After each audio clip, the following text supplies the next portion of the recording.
Welcome to the Mr. Universe Meets podcast, in association with the Mansformation Programme. Now, the Mansformation Programme is a 12-week programme for men that want to level up their training, nutrition, lifestyle and mindset so that they can live in a body that looks great, feels great and has unstoppable energy. On this podcast, we're going to be speaking to athletes that have reached the top of their game to understand their mindset, habits and routines and what makes them elite. I want you to take advantage of the lessons they teach and go and smash your own goals. I would love it if you guys would like, share and subscribe and enjoy the podcast.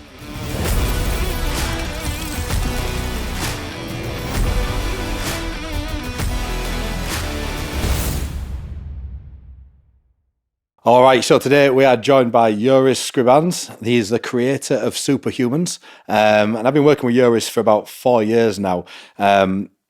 A little bit different to your average bodybuilding coach. He prioritises health, mobility, and that doesn't mean to say that he takes any focus off becoming bigger or stronger, but he has a very unique approach in the sense that we're training to improve more than just getting big and strong. And I feel that before I started actually working with Juris, my training was very one-dimensional, and he certainly changed that around massively. So thanks a lot, Juris, for coming on the podcast and chatting us today, mate.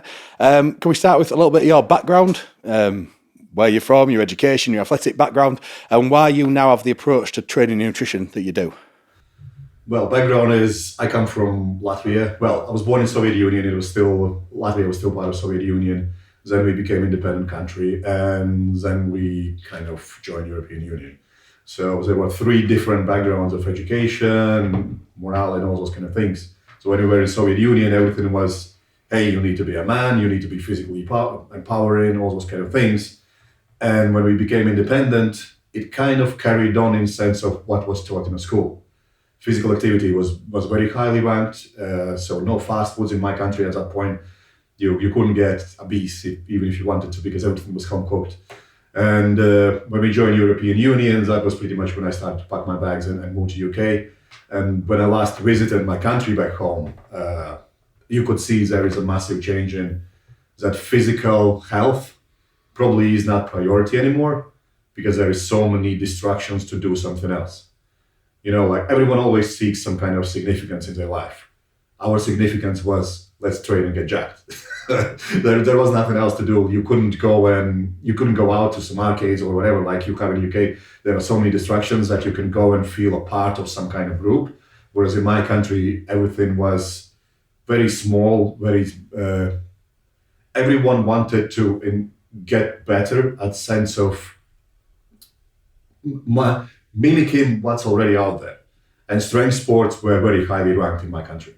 And that's when I got involved in powerlifting to begin with, because the place I trained at, turned out we had national powerlifting coach training there. I didn't know. I just saw this little Mr. Miyagi guy coming over one day and asking me, hey, have you ever done powerlifting, whatever? I'm like, not really. And he just invited me to come with him on a weekend to do this national qualifier, which I blew out of the water, just won it, and then won my first national championship in powerlifting, and I just got hooked on with that. And the reason why I looked the way I looked, because I was very skinny, I was just from a very poor background. I couldn't afford food.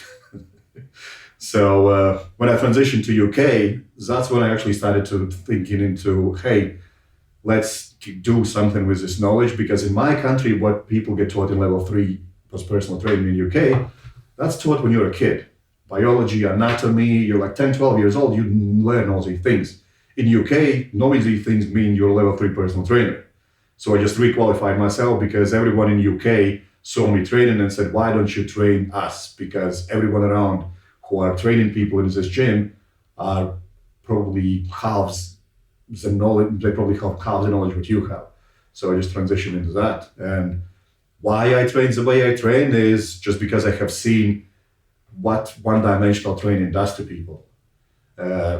You shouldn't be retiring at 30. That's your prime. You know, and everything what I have done afterwards, going to university, I got my master's degree in sports nutrition, I've been to Derby University, I've got a bachelor's degree there and whatnot.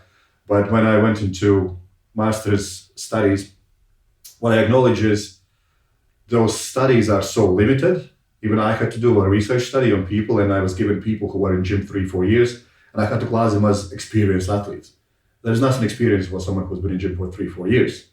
So I mixed my approach with all the scientific journals and put it all together. And then when I really like studying history and whatnot.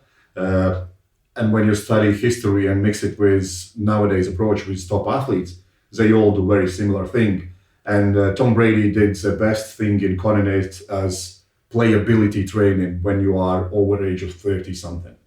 So up until 30, these are just random numbers, you can do so many stupid things to your body and literally get out pretty much unscratched.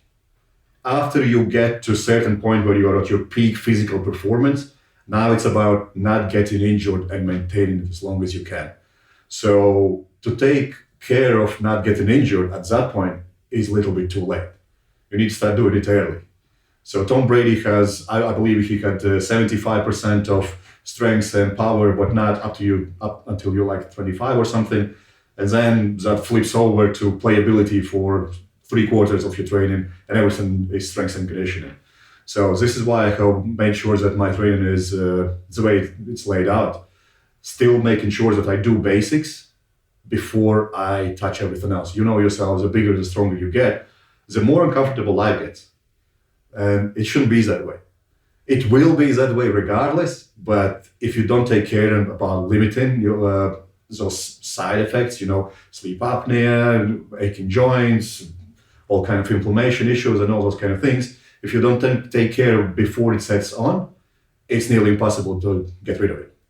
So that's why I always stuck to basics. It's like driving a car. If you jump in a car, you still need to start your engine, you still need to check if your water fluid is there, you still need to check if your lights are on and off and this and that to have a safe experience.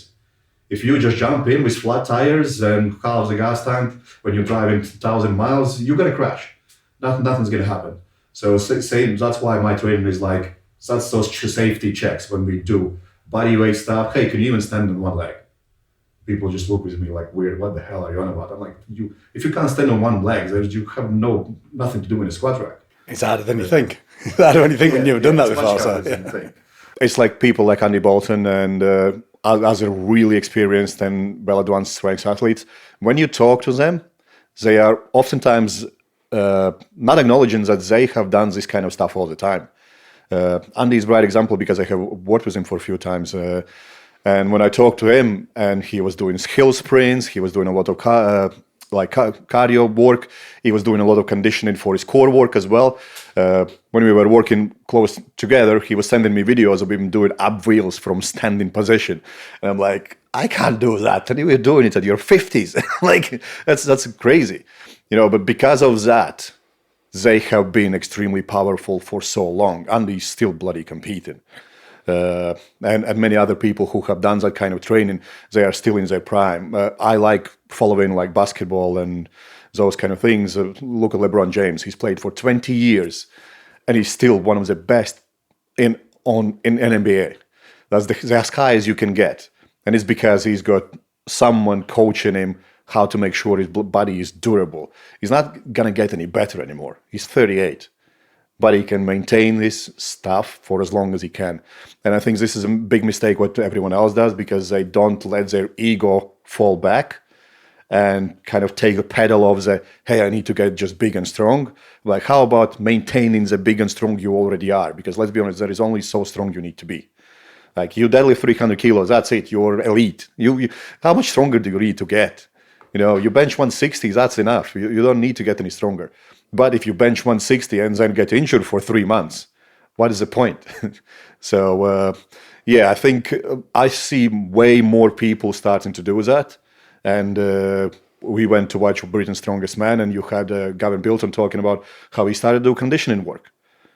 Second in Britain straight away.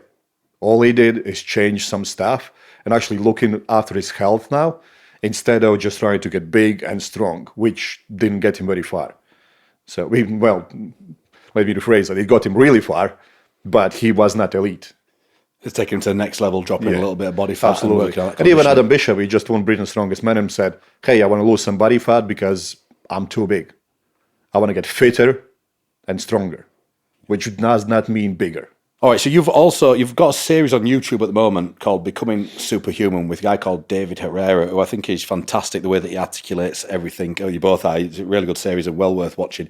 And this is what I want to talk to you about. Okay, here is how I would define a superhuman: somebody with lean, muscular body, high energy, high sex drive, great cognitive function, and winning in multiple areas of life. So, you know, obviously with the way they look and feel, with the physique and the health, sort of like the relationships they have with the family, and partners, and also from a business sense, making more money. So you're dealing with a lot of high performers, whether it's athletes or CEOs or people that just want to experience more out of life. Can you expand on that? Like, what is a superhuman to you? And have I missed anything out there?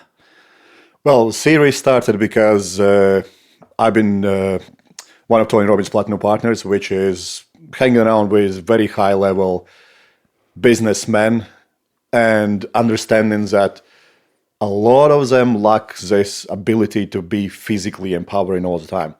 So to my sense, becoming a superhuman is more about snapping out of that. It's enough for me now. The way I am is good enough. I'm having a good income. I'm having all these good things happening for me. That's enough.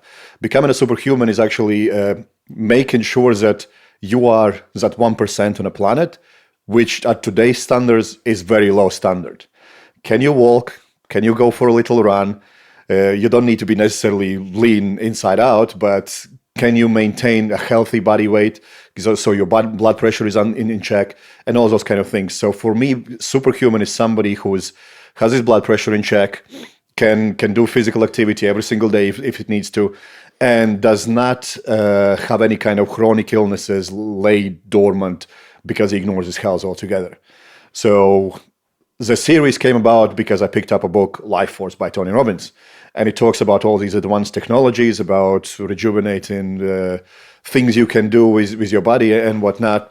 Whereas we narrowed it down to become a superhuman, all you need to do is do what you don't do already. So how do you level up? And it's acknowledging that you're not doing the basics that got you where you are now. So our goal is to make sure that people are approaching their physical abilities as if they are kids. So, can you do the things you were doing as a child? Squat really deep, run around like there's no tomorrow, go all day without food, and so on and so forth. So, that's where we developed kind of, okay, what do people need to do for that? They need to be able to walk. They need to be able to set up their daily circadian rhythm in the right sequence. So they go outside in the morning, they spend most of the activity midday, then at night they kind of dim themselves down, so they start producing T4 and all those kind of hormones that make you sleepy and recover better. And also, in a sense that acknowledging when you do all that, you are pretty much elite now, because very few people do that. When you go to that level you just described, that's next level for me. Like that's you are not just superhuman now. You are just something unusually epic, because those people I work mainly with are somebody who is valuing physical activity, but they have fallen out with it. They do it because it's a burden. So the goal is to teach, hey, if you do these basic things and actually fall in love with training again, you are the superhuman, because no one else is doing it anymore. They do it only under a sense of pressure that they have to. Whereas being superhuman means you're doing this because you can, not because you have to, and because you enjoy it and you want to actually. So this is why training sessions are made different as well, that you just don't go in and count your sets and reps, but you actually go in, hey, within 3 weeks I will be able to do this. And I will be much better than my colleague or my friend whom I'm going to hang out in Bahamas in 3 months. I will be able to jump on the jet ski and jump off whilst he's rolling about on a beach on a little towel and can't do anything that I'm doing. So it's about improving quality of life. Yes, absolutely. So quality of life in a sense of physical and mental ability. Cool. So let's kind of look at the different areas that you need to be in control of if you're going to become that sort of superhuman level. We'll start off with exercise. Like, what need to be the baseline things to be put in place so that you can actually build on? You talk about like literally starting at the bottom and working up. What does that baseline look like? Baseline is acknowledging where the baseline is. So for everyone, it's going to be very different. But the baseline starting point to become better is your ability to walk. And it sounds silly, but can you walk for 20 to 45 minutes with your mouth shut? Simple as. Can you do just nasal breathing and walk for up to 45 minutes? A lot of people struggle with that. Or their pace is so low that it's more of a snail pace. Once you manage that, you now open yourself opportunity to work longer when it counts in your gym and all those kind of things. And I would also advise everyone to invest their time and money into getting a blood check and blood pressure monitor. Two things that so underrated because people spend a lot of money on everything else and they spend very little money on themselves. Blood pressure monitor, it might take a space and it doesn't look very good at home. But if you don't check that, you never know what's happening inside of you. I've seen quite few people sharing their blood pressure monitor readings lately. And they go, oh, my mind is fine. And you see they have 99 beats per minute of resting heart rate when they've just woken up. You're not fine. You really need to work on this because as soon as you start working out, your blood pressure will go through the roof. There are some telltale signs that people need to kind of acknowledge that they need to have in place. Blood pressure will be number one. Hydration levels will be number two. And then thorough blood check. Those would be first three steps I would go through. And on physical aspect would be, can you walk? Do you have any injuries? Everything else now is being personalized. Cool. I know you spoke before about the importance of being able to control bodyweight movements before you even think about getting in the gym. Like, why is that so important that people can do a bodyweight squat? Why can't they just go straight into a gym and jump on a machine and, a leg extension or whatever it might be? So why must they manage these bodyweight exercises first? Well, they can do whatever they want, really. But the thing is, if they can't manage their body weight, most likely they have some kind of discrepancies or muscular strengths. Because we use our body all the time. Getting out of cars, reaching after whatever, picking up your kid or, cleaning up after your dog, all those kind of things. If you can't do that, then you really shouldn't be going in a gym. You are making yourself more dysfunctional by doing so. We both know a lot of people who walk in a gym, they can bench 150 kilos, squat 3 plates, and whatever language you use, and then they go home, sneeze, and pull it back. We all know those kind of people. We all have been there as well. Sooner or later, it kind of fires back. And this is when you're not doing these unorthodox movements, which are actually natural movements, which heightens the risk of actually doing that. The thing is, the bigger, stronger you are, stronger your sneeze is going to be. You're going to blow your back out. If you practice some kind of planks and Copenhagen planks and standing things on one side and reaches on pull-ups and whatnot, it doesn't mean you're never going to get injured, but it significantly reduces the risk of coming into place where you harm yourself for 2-3 months in a row just because you did something like pick up a kid. Because let's be honest, like how many years you've been doing these kind of things now, and it definitely feels easier to do things. Whereas a lot of people, they are really powerful, strong, they do really great things in a gym, and then they can't bend over to tie their own shoes. Well, I know when I was kind of coming, it was after the Universe win, so I was over 30 years old, and I started taking a bit more of an interest in strength and conditioning, and I did the UK SCA qualifications, I think it was, and the part of it was like a practical thing that we did, and we had to have a go at the overhead squat, and so I thought, okay, well, there's a guy next to me, he's half my weight, he put 2 plates on and did it, and he was a proper Olympic lifter, obviously. So I thought, okay, well, I'll just try it with the bar just to warm up. And as I put it up there, and as I started to squat down, my arms just came down. I thought, holy shit. Like, my mobility was horrendous at the time. And again, because my training was so one-dimensional, all I was focused on was getting bigger, that I didn't really care about shoulder mobility or anything like that. And it probably actually held me back a lot more to what I could have been. But that was, like I say, one of the reasons that I decided to come and work with you was because of your emphasis on mobility and stuff like that. Like, how much of your training session should be taken up with that sort of work, or does it just depend of how immobile you are? It depends how much time you got. Yeah. Do you enjoy that kind of training? And more often than not, we actually start scaling back as we progress. So you just throw in movements that actually expand your ability to move better way. So I use a lot of exercises that people just frown upon and say, this is worse for your body, like behind neck shoulder press. I don't do it for building shoulders. I use it to improve your mobility when you squat.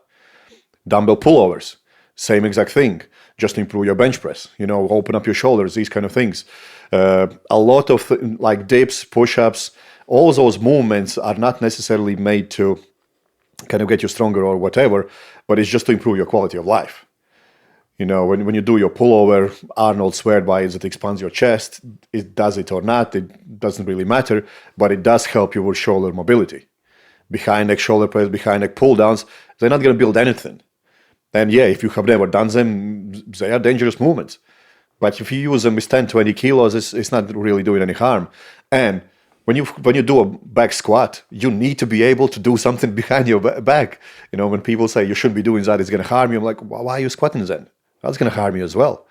But yeah, those things are some things that everyone can incorporate inside training without adding extra time. So hey, instead of doing mobility drill, just throw in exercise that takes you through plane of motion, not necessarily trains your range of motion for muscle, but range of motion for joint, because there is a difference. When you do full squat, your range of motion for your quad is very limited. You might as well do leg extensions, but it improves your hips, shoulders, everything, because when you squat, you need to keep yourself upright and whatnot. So, and that's where people can make the distinction, and instead of increasing time that they spend in a gym by improving their mobility, can you throw in some exercises that might be a trade-off in sense of hypertrophy, but actually benefits you in sense of how well you're going to move afterwards. And this is why I suppose having because if you're a beginner just coming into this, you're going to be going, all right, I'm a little bit lost here. And the benefit of hiring a coach to make sure that you can, obviously analyse where you're at and the exercises that will be the right ones for you to improve the areas you need to be improving in. Yeah, and this as well, hiring a coach, you probably have heard that as well. I've heard it many times. Hey, I'm going to work a little bit on myself and then I'm going to come and find you. And you just look at them. If you go and try to learn new language, you don't just pick up a book and start reading it in Spanish, for example. You need some kind of dictionary at least. Better if you have a teacher. Even better if you move to Spain.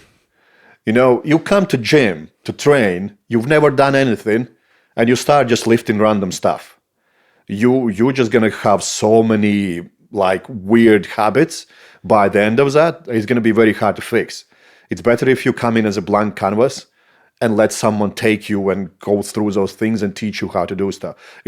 I like when you talk about like hard analogies and whatnot, when people get a driving license, their dad is teaching them, or mom or friend or whatever. They don't just buy a car and a car dealer gives them a car key and they jump in, hey, I'm going to learn how to drive this now. They're not going to get very far, are they? Same with training. Training should be approached the same exact way. You should be going in the gym, probably research stuff beforehand about who can teach you what you want to actually achieve. Be very clear about why you're wanting to do that. Hey, I want to get big. Hey, I want to get lean. I want to get strong. I want to do whatever. Those are completely different things. And then pick the person and see if you're matching and see if that works. But yeah, people very undervalue the power of having a mentor. That's what personal trainer actually is. That's why I still have mentors. Like you have people you learn from, you go to different places and hang out with people who are much more successful like yourself. I still have people that I talk to pretty much every week. That's why I reached out to David Herrera, I have Broderick, and I have many people that I reach out pretty much every day. Hey, I'm stuck with this thing. Can you teach me how to do that? Because if personal trainer will shorten probably 10, 20 years of your misery. Whereas if you go inside the gym and say like, hey, I'm just download this thing on Google and follow it. Yeah, it's going to work. But like I said, it's like learning Spanish from a dictionary. How long is that going to take? as opposed to having a teacher there going you through things step by step. And that's the thing, like most people, when they are joining a gym or thinking about needing a personal trainer or that position where they do need one, they're normally coming from a place of pain. They're normally unhappy with either the way they look, the way they feel, their energy level, the quality of life, whatever it might be. And it's like, by not actually hiring that coach, you're choosing to stay in that position longer. I get it, sometimes it's a financial thing and not everyone can afford it. But, you know, like say, from a point of view of how much it can actually shorten the time it takes to get you where you want to be, it's absolutely huge. And the one thing that people need to acknowledge is just because your friend goes to gym for 15 years doesn't mean he knows what he's doing. I've been driving car all my life, ever since I remember being able to reach pedals. I'm still not a good driver. You know, and that's a distinction people need to acknowledge. Even if you are financially restricted, this is not what's the right word I'm seeking now? This is not an expense. This is an investment. You can always find someone who is doing some kind of seminars. Yeah, it's going to be a bigger lump of sum, but you're going to learn a lot in one day. If you can't afford trainer, then at least do that. Or at least have one session every 3 months. Anything will be better than just thinking, oh, I'm just going to go at my own pace. Because those are the people who end up complaining about, hey, he's genetically gifted, he must be on a ton of drugs, he's doing this, he's doing that. Million excuses. When they haven't done anything to even be near that level where they want to be. They just think I can figure out everything on my own. You can, but how long is it going to take you? Because let's be honest, there is no new knowledge out there. Everything I know is from knowledge that was developed by someone else. I didn't make up stuff. You know, you can read everything what I preach in like 1970s Soviet Union handbooks. You know, Pavel Tsatsouline is a great example about everything I teach because he went from teaching Soviet Union people to go into America. And it's just transitioned from one place to another. And that's not a new knowledge. He learned from someone else. Then there was this guy, I forgot his surname, Anisimov. He learned from ancient Greeks. And he wrote strength and conditioning book. Like, this is what Greeks did. This is how they train. This is what they did. And now we do that in calisthenics. That's where they come from. You know, everyone has learned something from somewhere. You shouldn't be ignorant and diminishing the power of this thing that's literally available for everyone, especially now when you have internet access. You can find anyone and then learn from those videos or whatnot, and then find someone who can teach you hands-on, because live experience is completely different. Well, that's the thing. I think it's like you're still learning.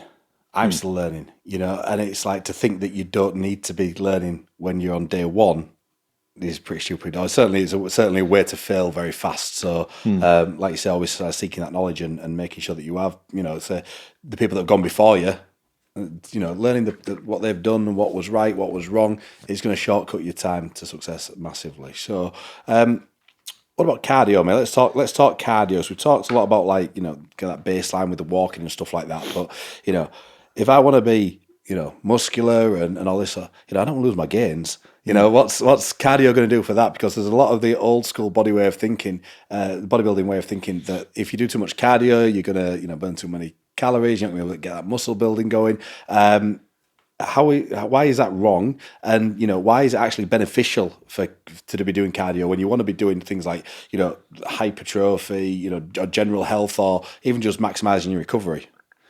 Yeah, well, cardio is very misunderstood, mainly by people whom I just mentioned, that friend went to gym and taught them, hey, if you want to get big, don't do any cardio. But when you look at history of greatest bodybuilders, Ronnie Coleman, he played American football. Dorian Yates, when you look on his autobiography, he was a kid, he could run 12 miles easily, and he was still doing cardio every single day, like just at home, 45 minutes on a bike or whatnot. Ronnie Coleman, when he was competing, he was doing 2 hours on a treadmill every single day. Jay Cutler was doing 3 hours. He was like, oh, I need to up a level. Look on all the strongest athletes. Eddie Hall, for example, he was nearly Olympic level swimmer. Look on Brian Shaw playing basketball. Look on Phil Heath.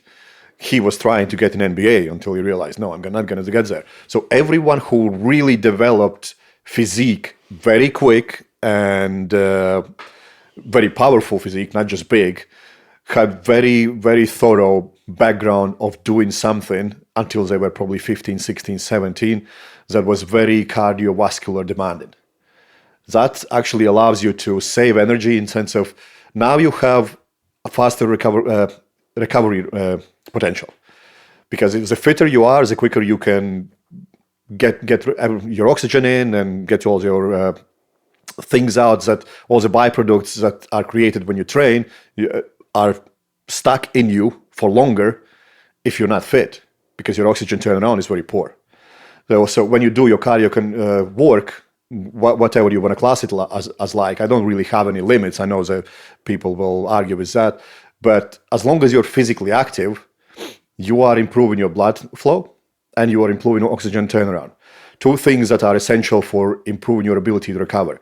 The quicker you recover, the more you can train. The more you can train, the more volume you can put in. For hypertrophy, volume is the most important stuff. Not how much weight you lift, but how much you can actually train. So, and with poor cardiovascular health, you're not going to get very far. And when you look at people who say, yeah, but I don't do any cardio and I got lean and I got big and this and that. Yeah, but you train twice a day. You're pretty much doing cardio with weight.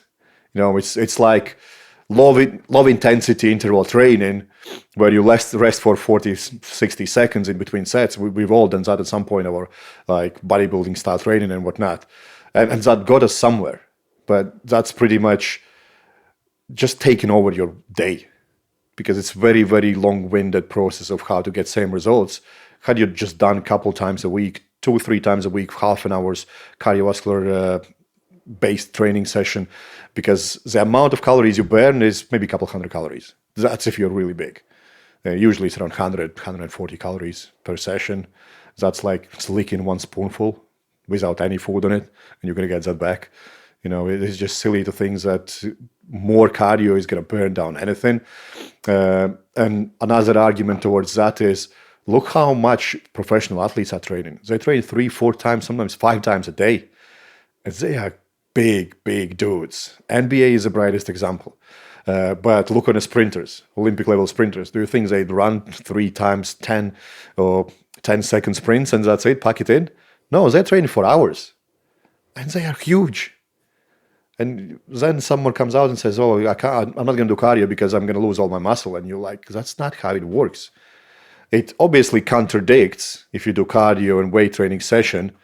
But when you get to elite level, like we were talking at the beginning, when you get to like really big and strong point, now it's about maintaining that. And I found that I work with a lot of strongmen. The fitter they are, the less food they need to eat now.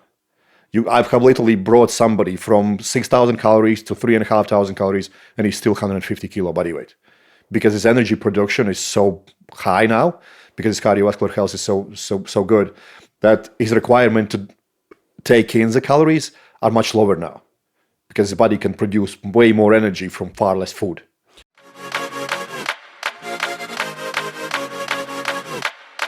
The first week or two, it was mainly just a big increase in energy. It's easy, obviously, getting out of bed in the morning when you're not carrying as much weight around. How to structure your life properly, basically. Follow the rules, just crack on, get it done. The dietary side of things, I didn't really quite realise how much I was eating. I've lost nearly 2 stone from it all, and I've gained quite a bit of muscle. My wife kind of making a few comments in terms of kind of starting to get a bit of a shape.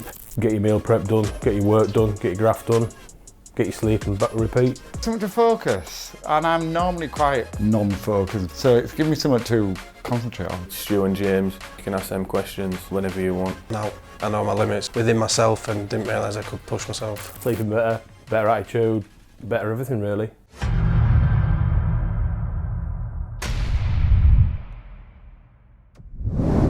So how often would you say that you needed to be doing cardio? Is it like 3 times a week, 20, 30 minutes? Or should that be, like you say, low intensity, or should that be more like a little higher intensity interval style, or what's the... I would track it in a sense of what is your cardiovascular health at. By that I mean is your blood pressure in check, and is your resting heart rate level in somewhat kind of low 60s numbers. Those would be my takeaways. Maintain those two things, and you'll be better off than someone who has resting heart rate at 80 beats per minute and blood pressure through the roof. So I wouldn't say like, hey, you need to do 2 sessions or 3 sessions. For everyone, it's going to be very different.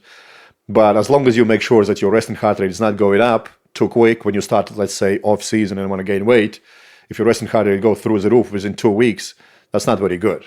Hey, you need to do some conditioning work. And let's be honest, to get fit, it doesn't take very long.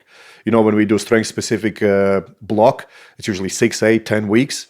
First 3 weeks are horrible. You're doing 1, 2 sessions, you want to throw up. We don't do any conditioning work specifically, but the layout of training sessions are cardiovascular based. Yeah, if you're doing 10 sets of deadlifts with 45 seconds in between, that's quite cardio. Yeah, and that's to kind of make it more enjoyable. You know, if you were to track all your metrics, by week 8, your resting heart rate will be much lower than at week 1. So that would be mine. Hey, don't focus on how many times a week do you need to do this.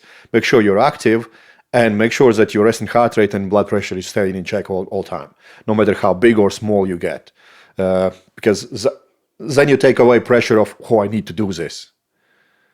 And that puts people away. I want to do this rather than I have to do this. And then blood pressure monitors, they're not, I know you said that they could look a little bit, but they're not actually that big. I leave mine in my drawer, 30, 40 quid, something like that. Yeah, they're very cheap now. And it takes a couple of seconds. Yeah. It might feel like, oh, I'm wasting my money on this, but it can save your life, literally. Because high blood pressure will predict a hell of a lot of chronic diseases, your kidneys, liver, and all those kind of things. When that is off charts, you know you need to run to doctors to do your blood check. Yeah. So let's go into the actual. We've kind of touched around like mobility and cardio and all this sort of stuff. Like I said, creating the foundations of and the baselines and the bodyweight stuff. But when you actually get into training and lifting weights, like obviously the way that we're doing it, we're having like a strength block and then we have a hypertrophy block. If the goal is to kind of look big and jacked and great all year round and stuff, should they be doing a combination of both at the same time, or should they be starting and really working on strength first or hypertrophy first? Which way would you go for a sort of a beginner that was coming into this? Beginning would definitely be fitness. And that's easier achieved with something you enjoy. You can get fitter by doing bodybuilding style training. You can get fitter by doing strength training. Thing is, the stronger you are, the quicker you can grow. The bigger you are, the stronger you can get. So which one do you want to come first? The main thing why we do like block type of approach to your training is because everything has so-called seasons. You have spring, summer, autumn, winter, whatever. So with your body as well, you can't just push one direction for too long. Something's going to snap. Like you mentioned when you were competing and when you were Mr. Universe and all those kind of things, you were just stiff. Had you gone maybe even just 6 weeks after you've finished competing and do some mobility work, when you're kind of chilled and relaxed, you probably wouldn't be so stiff for next time round. And that's just to give your body different direction, so you limit exposure to getting weaker in one area. And that's about it. It's more about preference.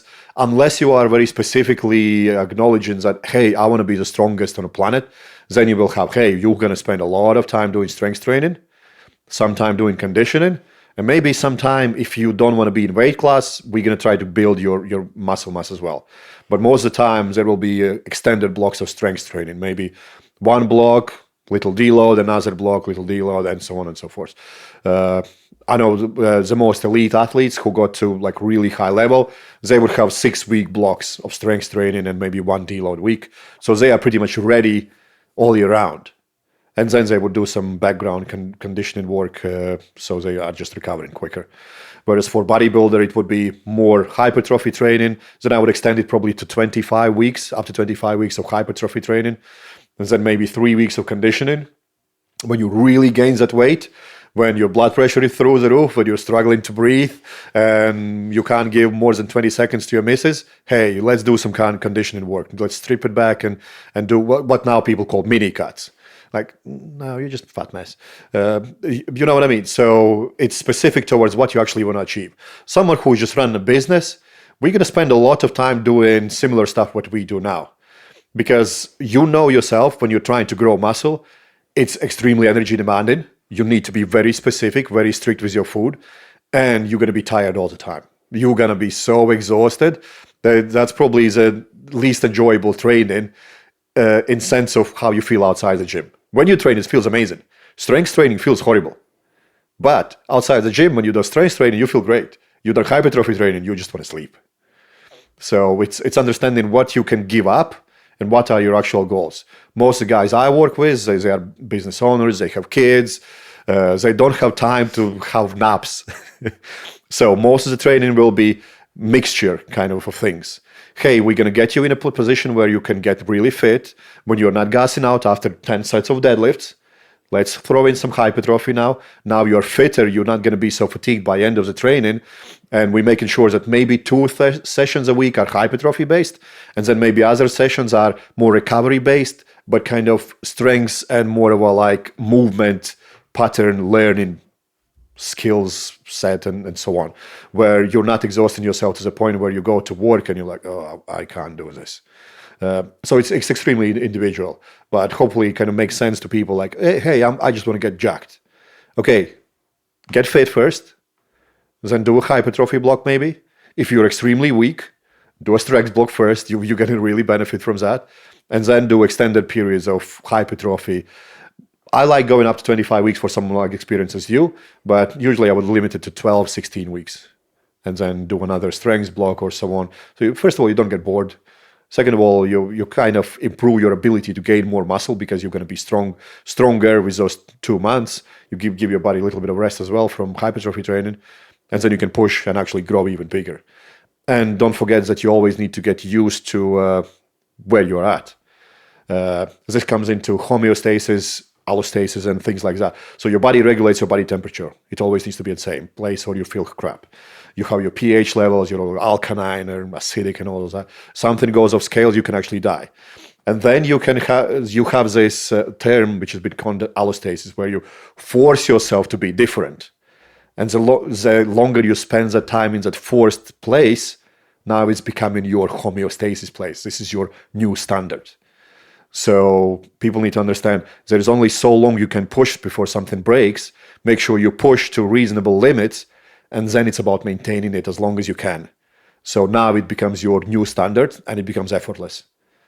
That's how I would approach periodizing for somebody.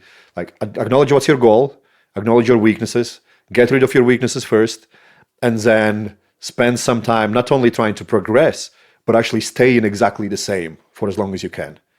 Because 6-week challenges, 12-week challenges don't usually do that. They leave you afterwards, deal with your issues any way you want, which actually you should spend another 6, 12, 16 weeks just trying to be same. Yeah. Another one thing, we run the Mansformation, which is like initially a 12-week program, and that's great for, like you say, getting a lot of guys that are coming in overweight and stuff like that. But then the challenge is then that we try to get them to stay on, because they're actually maintaining that for a period, like you say, for the same time that you've been doing it. So if it's 12 weeks, maintaining again for another 12 weeks is going to be vital, so they don't go right back to the square one. Yeah, and when you maintain it for so long, you don't want to go to square one anymore. Yeah. Whereas if you just get there and give up, damn, that's hard. Yeah, and you've done all that work over 12 weeks for nothing. You're straight back to square one. So, no, absolutely. So let's talk about, like, obviously, your clientele, my clientele. I deal with a lot of guys, over 35, 40. What impact does exercise have on testosterone levels? Because obviously, as guys get older, it's going to naturally start to dip. But how do we naturally increase them? Because obviously, the higher testosterone levels, more muscle, less fat, more energy, increased libido, like all the good stuff. How do we, how does exercise affect it, and how do we naturally raise that test level? This one is tricky. When I actually spoke to somebody just last week about this as well. But you have a lot of studies and showing that, the testosterone levels are declining for same age groups through last 40, 50, 60 years, whatnot. But I would really like to have studies done on somebody who lives in, let's say, Siberia, who's not been exposed to modern world, and how their testosterone levels dipped. Because this is just my personal opinion. What I see is, because we have everything modernized, and because everything is just so easy, there is no need to have high testosterone anymore. So you lose that. What does testosterone do? Testosterone is androgen, so it does not really build much muscle or anything without all the downstream effects that it causes in your body. But what it does, it gives you better mood, better confidence, and a higher drive for doing stuff. So if you can have everything in a comfort of your home with the press of a button, there's only so much assertiveness you need. You don't need testosterone anymore. Your body just goes like, what just I mentioned before, allostasis. Your body, you need to push it to extreme level and then maintain it there, so that becomes your new normal. Now, if you just sit home, you are pushing your body to be at level that's below your normal now. That's my true belief, that's why you have people who come from third world countries like myself. My natural testosterone was 32 nanomoles per liter, which is, I believe, 4 or 6 points above normal high. Just from probably working on the field, never being exposed to thing distractions and whatnot. So when you see people who have managed to raise their testosterone and whatnot, there was actually a study where people just stand in a power pose, it raises their testosterone. So men in their late 30s and whatnot would really benefit from joining some kind of martial arts club. Join the gym. Don't just go to gym, but join the gym with a guy who's jacked. He's going to raise your testosterone. He's going to call you all the names on the planet if you don't pull your weight, but you're going to become more assertive, more aggressive. But as long as you just switch that over and you come home, because you don't want to be like that with your missus. But environment that is already kind of more masculine will help you to raise your testosterone. You see it with guys who are in their late 20s or whatnot, and then they join some kind of grappling, BJJ, whatever club, and they become more confident. The high testosterone will give you more confidence. They become more assertive. High testosterone will give you that. They become more goal-driven. Those are signs of high testosterone. Whereas if you just sit out, come home and just get stoned, that's where your testosterone dips, because, like I said, testosterone is responsible for you being more on it, kind of. I need to do this. When you take something that calms you down, you dampen in your brain signal to release testosterone. And why I talk about this specific thing is because I've had a client who was, I believe, 25 or 26, never touched any PEDs or anything. And his blood, we did blood screening and whatnot, and his testosterone was very low. And he went to doctors, they did additional scans and some interviews and whatnot, and they came to the conclusion, because he smoked weed since he was like 12, his body just acknowledged that, hey, we don't need testosterone. Let's stop producing it. He had a girlfriend, they probably got on once a month or something like that, and that was it.